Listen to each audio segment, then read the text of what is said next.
Bonjour à tous, c'est l'Enrolleur et bienvenue au conseil du MJ. Aujourd'hui, comment jouer en bac à sable? Tu le laisses le i en fond ou pas? Dans le fondu, tu le laisses là?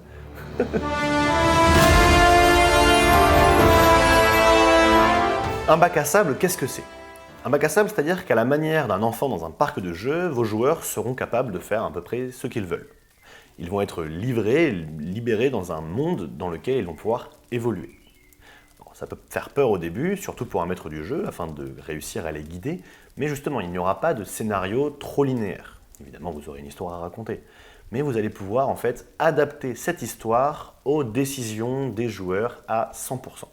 Les joueurs vont vivre à 100% leur histoire. Vous pouvez jouer un bac à sable à différentes échelles, en fonction de ce que vous vous sentez prêt à masteriser. Cela peut être une échelle d'une région, d'un royaume ou d'un monde. Gardez en tête que le monde va évoluer au-delà de vos joueurs. Vos joueurs vont en fait voir seulement une partie de ce qui est en train de se passer dans l'univers. Ils vont être témoins de leur histoire à 100%, encore une fois. Donc le monde va évoluer et il faut prévoir une intrigue qui va dépasser ce que les joueurs vont pouvoir voir. En quelque sorte, ils ne vont voir que les conséquences de ce qui est en train de se passer.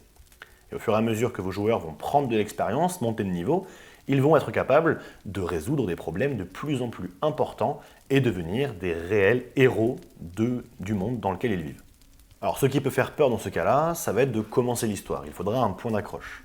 Pour cela, le plus simple, ça va être de créer les personnages avec vos joueurs afin de les intégrer à 100% dans l'histoire de votre monde. Donc vous allez commencer avec un monde que vous allez appréhender, vous allez savoir ce qui va s'y passer, que ce soit d'un point de vue politique, avec les invasions d'autres pays par exemple, ou d'autres plans qui vont se déverser, des créatures qui vont apparaître.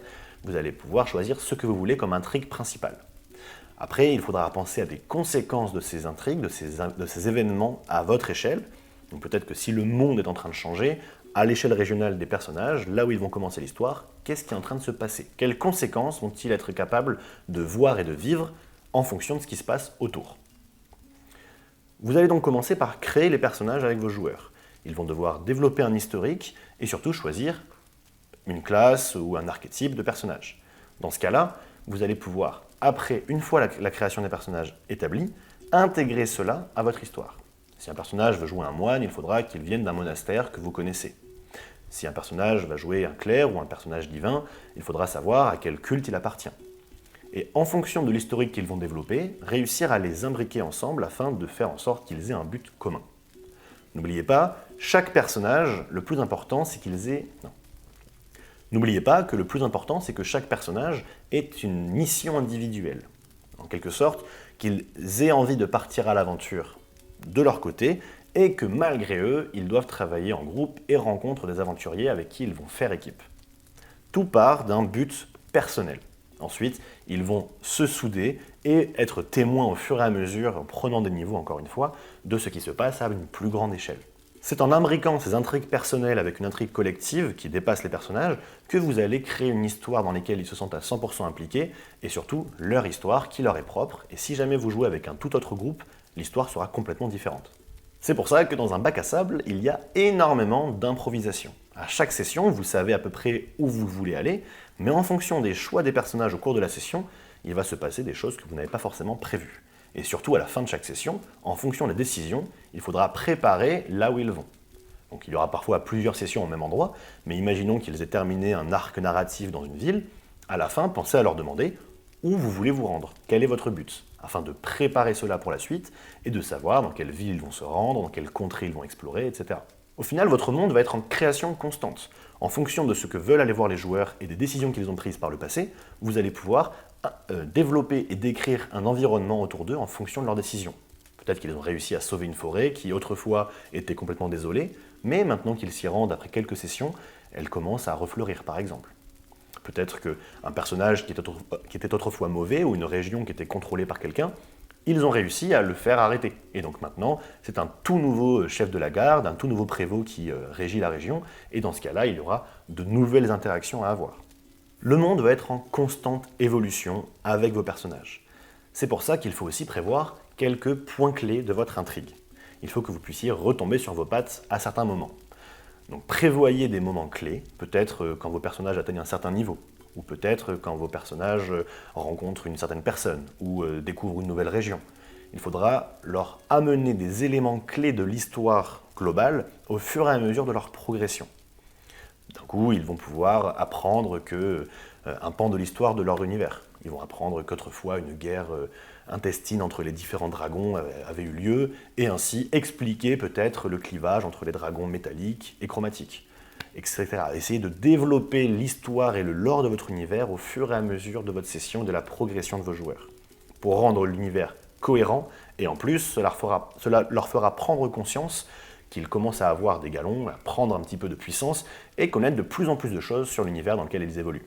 Pensez également que certains joueurs vont peut-être revenir au même endroit. Ils ont réussi à pacifier une région, peut-être qu'ils vont essayer de s'y rendre plus tard afin de se reposer, ou d'aller voir un petit peu ce qui s'est passé. Peut-être qu'ils espèrent avoir de nouvelles informations. Donc pensez à faire vivre le monde au-delà de ce que eux vont vivre. Ils vont partir quelque part, vers l'est du royaume par exemple, mais tout le reste du royaume va évoluer, avec leurs décisions, ce qu'ils ont réussi à sauver, mais aussi tout ce qu'ils n'ont pas encore eu le temps de faire.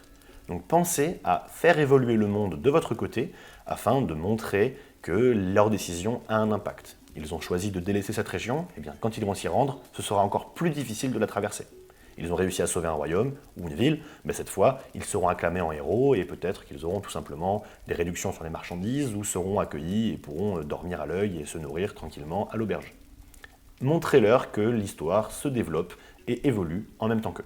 Évidemment, plus vous laissez de liberté à vos joueurs, plus ils auront envie de challenge. Et par moments, ils vont peut-être aller dans des endroits où ils ne sont pas censés être. Là, vous avez deux possibilités. Soit la difficulté est fixe, vous avez décidé que le gardien de ce mausolée ou de ce temple était une créature très difficile à combattre.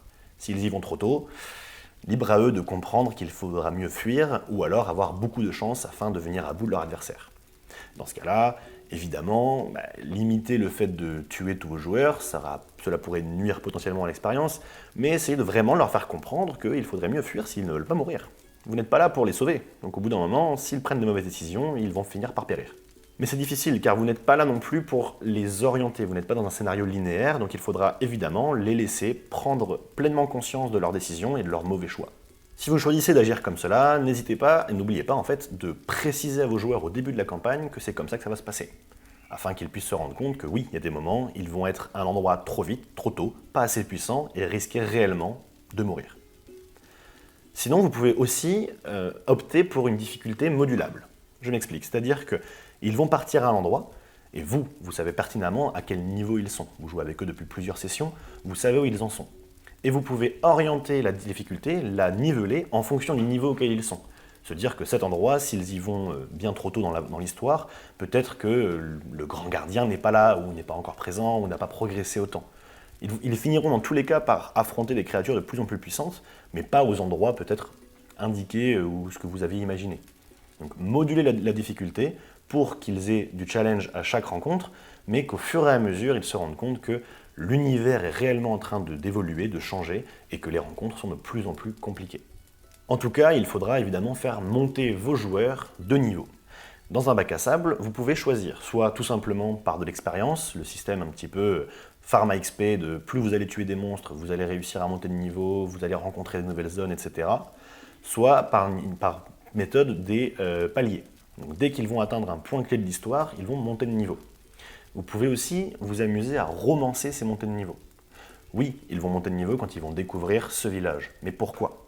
Peut-être que là-bas, un maître va leur expliquer quelque chose. Peut-être que chacun des personnages, en fonction de leur classe, va aller trouver quelqu'un qui va leur apprendre à se servir de leurs futures aptitudes ou développer leur magie. Essayez d'expliquer à vos joueurs et d'imaginer en fait toutes sortes de choses qui vont vous permettre d'impliquer les joueurs dans l'histoire et leur faire prendre conscience que leurs niveaux sont en fait explicables. Ils gagnent des niveaux parce qu'ils ont rencontré quelqu'un, parce qu'ils ont réussi à faire quelque chose. C'est un système qui est très intéressant en bac à sable et qui vous permet de romancer encore plus l'histoire. Vous l'avez compris, dans un bac à sable, vous êtes totalement libre. Vous pouvez très bien vous servir d'ellipse également. Peut-être que si à un moment vos personnages ou vos joueurs commencent à patiner un petit peu ou que votre monde, vous ne savez pas trop où il en est, expliquez-leur, dites-leur que là ils vont monter d'un niveau, mais qu'ils vont prendre plusieurs semaines ou peut-être plusieurs mois à s'entraîner là-bas afin de gagner en puissance et d'aller combattre des ennemis encore plus puissants. Dans ce cas-là, faites une ellipse expliquez-leur, vous allez passer plusieurs semaines ou plusieurs mois ici, maintenant vous allez repartir, le monde a changé, vous allez constater de nouvelles conséquences d'un mal qui est bien plus grand que ce que vous avez pu témoigner jusqu'à maintenant. Et une ellipse leur permettra également de développer certains aspects de leur personnalité, de leur personnage, au-delà de ce qui est normalement prévu par les règles. Ils pourront établir certaines connaissances, ils pourront peut-être développer une activité commerciale ou une activité de loisir, par exemple commencer à devenir un forgeron pour pouvoir réparer leurs propres armes. Donnez-leur une certaine liberté pour apprendre de nouvelles aptitudes, de nouvelles compétences dans votre système de jeu.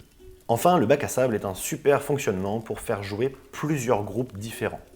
En effet, cela vous évitera d'être frustré en tant que maître du jeu, de ne distiller que certaines informations à vos joueurs.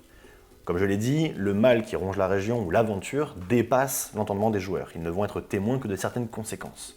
Maintenant, imaginez que vous ayez plusieurs groupes, un à l'est, un au nord, un à l'ouest, qui est capable du coup de voir les différentes conséquences qu'ont les péripéties sur le monde dans lequel ils évoluent.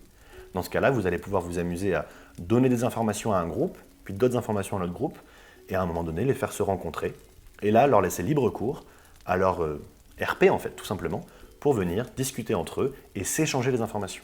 Ce n'est pas un PNJ que vous allez interpréter qui va donner les infos, c'est eux entre eux qui vont être responsables de se transmettre ces informations.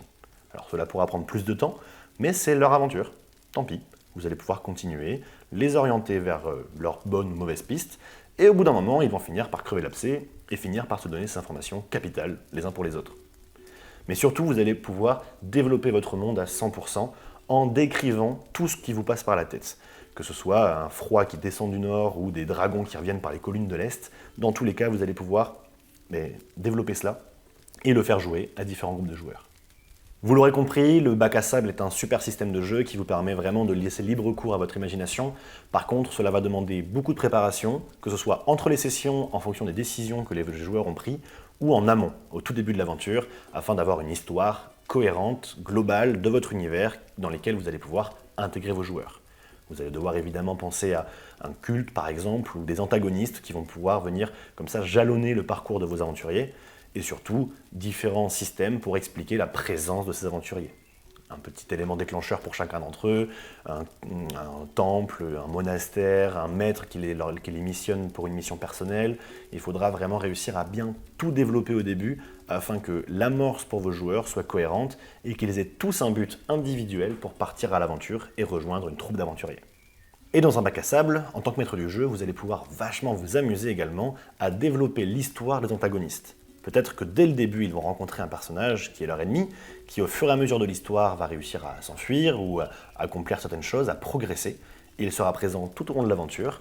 Cela vous fera un PNJ mauvais, en tout cas adverse aux joueurs à interpréter, qui va pouvoir progresser. Vous aurez presque votre propre personnage qui va gagner en puissance, gagner des sorts, gagner plus de magie, plus de pouvoir.